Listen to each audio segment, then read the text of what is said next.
और अब बात करते हैं प्रधानमंत्री नरेंद्र मोदी के महाराष्ट्र दौरे की। आज पुणे का दौरा करेंगे प्रधानमंत्री मोदी और यहां पर आपको बता दें शिवाजी नगर से स्वारगेट तक मेट्रो को दिखाएंगे। आपको बता दें नई मेट्रो लाइन के भूमि पूजन के समारोह का भी आयोजन किया गया है जिसमें शामिल होंगे प्रधानमंत्री मोदी।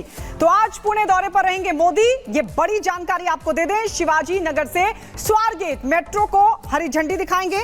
इसके अलावा नई मेट्रो लाइन के भूमि पूजन समारोह का भी आयोजन नरेंद्र मोदी करने वाले हैं। महाराष्ट्र के दौरे पर रहेंगे, पुणे पहुंचेंगे प्रधानमंत्री मोदी, जहां पर नई मेट्रो लाइन के भूमि पूजन समारोह में वो शिरकत करेंगे। और साथ ही आपको बता दें शिवाजी नगर से स्वार मेट्रो को भी दिखाएंगे हरी झंडी। और दिल्ली से जुड़ी बड़ी खबर आपको बता रहे हैं। आज से दिल्ली विधानसभा का 2 दिवसीय सत्र बुलाया गया है विधानसभा का, और बेहद खास ये सत्र रहने वाला। कहा जा रहा है कि दोनों दिन हंगामेदार हो सकते हैं। आतिशी सरकार के गठन के बाद यह सत्र बुलाया गया है। तो देखिए, विशेष सत्र 2 दिन का दिल्ली विधानसभा का बुलाया गया और आज से इस सत्र की शुरुआत हो रही है। आज और कल 2 दिन का यह सत्र होगा। विधानसभा सत्र में हंगामेदार होने के आसार हैं। आतिशी सरकार के गठन के बाद यह विधानसभा सत्र बुलाया गया है और कहा जा रहा है कि जोरदार हंगामा इस सत्र में हो सकता है। आतिशी के मुख्यमंत्री बनने के बाद पहली बार इस सत्र बुलाया गया। 2 दिन का विशेष सत्र बुलाया गया है और कहा जा रहा है कि दोनों दिन हंगामा हो सकता है दिल्ली विधानसभा में। तो 2 दिन का विशेष सत्र आज से दिल्ली विधानसभा के लिए आज से शुरू हो रहा है। और अब बात करते हैं कांग्रेस के नेता राहुल गांधी की। कांग्रेस के नेता राहुल गांधी जो अक्सर मोहब्बत की दुकान की बात करते हैं, लेकिन इस तरह के बयान देते हैं कि उन्हीं की पार्टी के एजेंडे के खिलाफ हो जाता है। चाहे बात विदेशी धरती पर भारत के अपमान की बात हो या फिर देश के लोकतंत्र पर सवाल उठाना हो, ये तमाम बयान उनकी ही पार्टी के लिए फजीहत साबित होते हैं। और इस बार उन्होंने कश्मीर में ही कश्मीरी पंडितों को रिफ्यूजी से जोड़ दिया। आइए इस रिपोर्ट के जरिए आपको दिखाते हैं।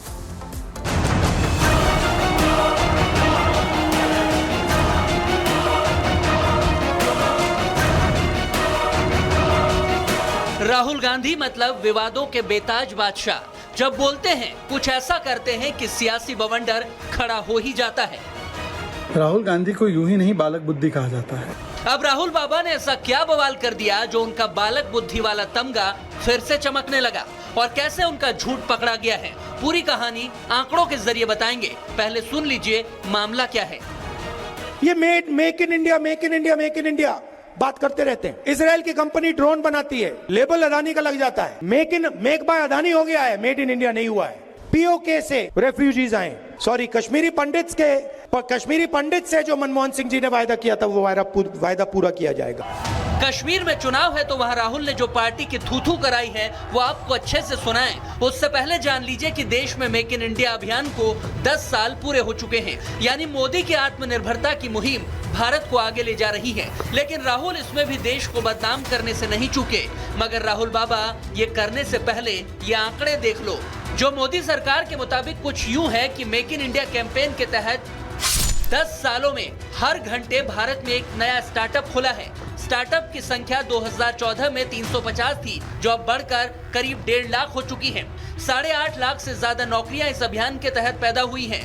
देश का आयात 74% और निर्यात करीब 150% तक बढ़ चुका है। निर्यात में 4 लाख करोड़ रुपए से ज्यादा की बढ़ोतरी दर्ज की गई है और व्यापार घाटा 80% कम होकर सिर्फ 9% बचा है। और यह सब हो पाया है क्योंकि मैन्युफैक्चरिंग में जबरदस्त उछाल आया है। हथियार से लेकर चिप तक सैकड़ों आइटम भारत बना रहा है। लेकिन राहुल गांधी हैं कि अडानी फोबिया से ही बाहर नहीं आ पा रहे हैं। ये मेक इन इंडिया बात करते रहते हैं। सारे के सारे कॉन्ट्रैक्ट्स अदानी जैसे लोगों को जा रहे हैं। बाहर इजराइल की कंपनी हथियार बनाती है, लेबल अदानी का लग जाता है। इजराइल की कंपनी ड्रोन बनाती है, लेबल अदानी का लग जाता है, और कहते हैं मेक इन इंडिया हो गया। कैसे मेक इन इंडिया हो गया? इजरायली हथियार है। मेक बाय अदानी हो गया है, मेड इन इंडिया नहीं हुआ है। सरकार पर सवाल उठाने के चक्कर में लोकतंत्र पर सवाल, संविधान पर सवाल, देश के धार्मिक सामाजिक ढांचे पर सवाल उठाने से बाज नहीं आने वाले राहुल को मेक इन इंडिया कैंपेन भी नहीं भा रहा है, जिस अभियान की मोदी खूब तारीफ कर रहे हैं।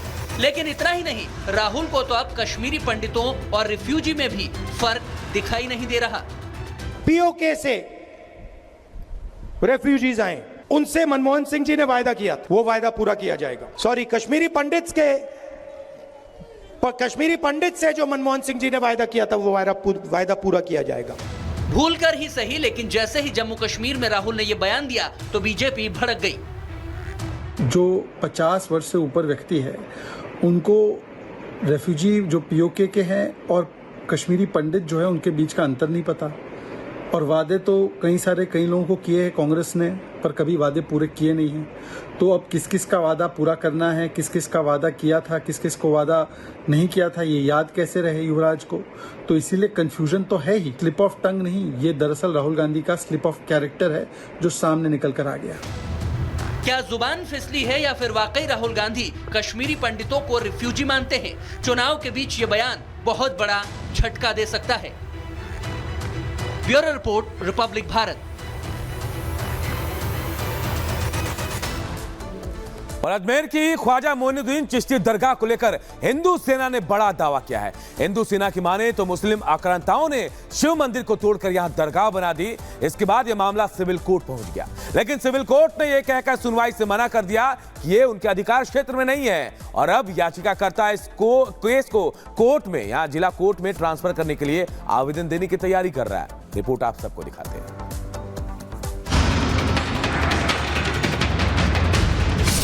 दरगाह पर दंगल, सर्वेक्षण की मांग। राजस्थान के अजमेर दरगाह को लेकर एक बार फिर हिंदू मंदिर होने का दावा किया जा रहा है। हिंदू संगठन ने अजमेर शरीफ दरगाह को संकट मोचन महादेव मंदिर घोषित करने की मांग की। इसके लिए बकायदा कोर्ट का दरवाजा खटखटाया गया। जब रिसर्च हुआ तो ढूंढते ढूंढते ये किताब भी सामने आई, क्योंकि बहुत कुछ इस मंदिर के संकट मोचन मंदिर के बारे में नहीं नहीं इतना मटेरियल नहीं है, लेकिन उस बुक में इतना मटेरियल है कि सर्वे किया जा सकता है। अजमेर जिला कोर्ट में हिंदू सेना की तरफ से जो केस फाइल किया गया, इसमें दावा किया गया कि अजमेर दरगाह भगवान श्री संकटमोचन महादेव विराजमान मंदिर है। अब इसे मंदिर घोषित किया जाए, साथ ही दरगाह समिति के अनाधिकृत अवैध कब्जे को हटाया जाए और इसका एएसआई सर्वे करवाया जाए। इसके बाद मंदिर में पूजा पाठ करने की अनुमति भी मांगी गई। विष्णु गुप्ता के दावे के बाद अजमेर शरीफ दरगाह दीवान के उत्तराधिकारी सैयद नसीरुद्दीन अली चिश्ती का कहना है, उन्होंने भारत सरकार से अपील की है कि झूठे दावों से धार्मिक स्थलों को निशाना बनाने वाले संगठनों पर बैन लगना चाहिए, ताकि देश की कौमी एकता बरकरार रहे। हिंदू सेना संस्था नामक जो वाद प्रस्तुत किया गया है वो एक तरह से उनकी विषैली मानसिकता को दर्शाता है। नसीरुद्दीन चिश्ती ने आरएसएस प्रमुख मोहन भागवत की उस बात को दोहराया जिसमें उन्होंने कहा था कि हर धार्मिक स्थलों में शिवालय ढूंढने की क्या जरूरत है। उन्होंने ये भी कहा कि जिस किताब का हवाला देकर दावा किया गया उसका प्रमाण पुख्ता नहीं है। किसी भी तारीख में, किसी भी इतिहास की पुस्तक में इसका कहीं जिक्र नहीं है कि यहाँ पर किसी किस्म से भी मंदिर हो या किसी किस्म की पूजा पाठ रही हो। दरगाह के अतराफ में, दरगाह जो 13 बीघा की एक भूमि है, दरगाह एंडोमेंट, उसके अंदर किसी किस्म से आज तक किसी इतिहास की बुक में नहीं है। और जिस एक सिंगल बुक का हवाला दिया जा रहा है, अजमेर हिस्टोरिकल एंड डिस्क्रिप्टिव, जो हरबिलास शारदा जी के द्वारा लिखी गई थी, उसकी कोई ऑथेंटिसिटी नहीं है। अगर ऐसा होता तो इतने इतिहासकार गुजरे हैं, इतनी तारीखी किताबें ख्वाजा साहब के ऊपर लिखी गई हैं, किसी में तो इसका जिक्र होता। विष्णु गुप्ता के दावे के बाद अजमेर दरगाह के अंजुमन कमेटी के सचिव सरवर चिश्ती ने कहा है कि विषैली सोच रखने वाले लोगों की तरफ से ये पब्लिसिटी स्टंट किया गया है। देश में इतना नकारात्मक माहौल बन चुका है कि अब धार्मिक स्थलों पर उंगली उठाई जा रही है। दरअसल अजमेर दरगाह को लेकर ये कोई पहला दावा नहीं है। इससे पहले महाराणा प्रताप सेना के राष्ट्रीय अध्यक्ष राज्यवर्धन सिंह परमार ने दरगाह में हिंदू मंदिर होने का दावा किया था, जो कि गलत पाया गया। ऐसे में अब सवाल ये है कि क्या देश में बढ़ती नफरती हवा और धार्मिक स्थलों को अपना निशाना बना रही है? क्या छोटे छोटे संगठनों ने बड़ा नाम कमाने के लिए ऐसे दावे करने का स्टंट शुरू कर दिया है? Bureau report, Republic Bharat.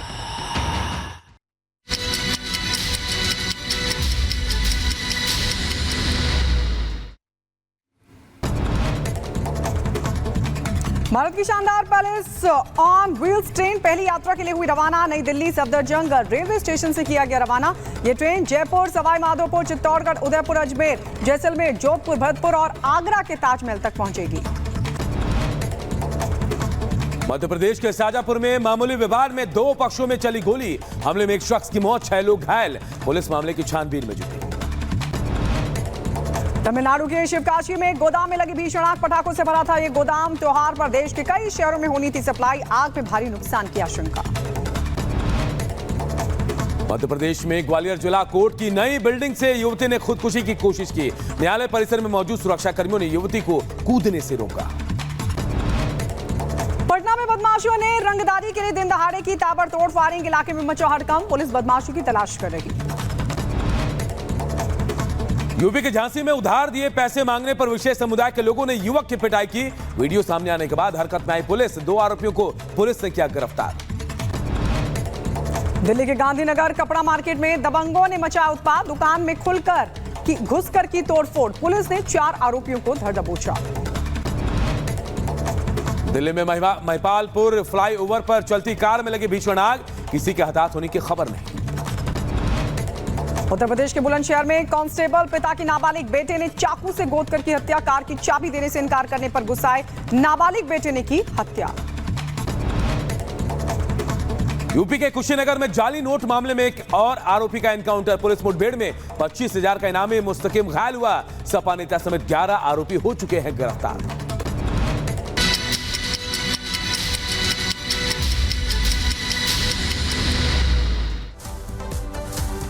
और चलिए बात करते हैं राजस्थान के बाड़मेर की। राजस्थान के बाड़मेर में डीएम टीना डाबी का स्वच्छता अभियान के तहत दुकानदारों को फटकार किस तरीके से उन्होंने लगाई, इस 1 मिनट की रिपोर्ट में आपको पूरी खबर दिखाते हैं। देश की सबसे चर्चित आईएएस और बाड़मेर जिला कलेक्टर टीना डाबी अपने काम करने के स्टाइल के चलते अक्सर सुर्खियों में रहती हैं। एक बार फिर वो सड़कों पर उतरी नजर आई। इस बार टीना डाबी ने बाड़मेर शहर के मुख्य चौराहे अहिंसा सर्कल से राजकीय अस्पताल तक की सड़क पर नवो बाड़मेर अभियान शुरू किया है। दूसरी बार वहां साफ सफाई नहीं मिलने की स्थिति में डीएम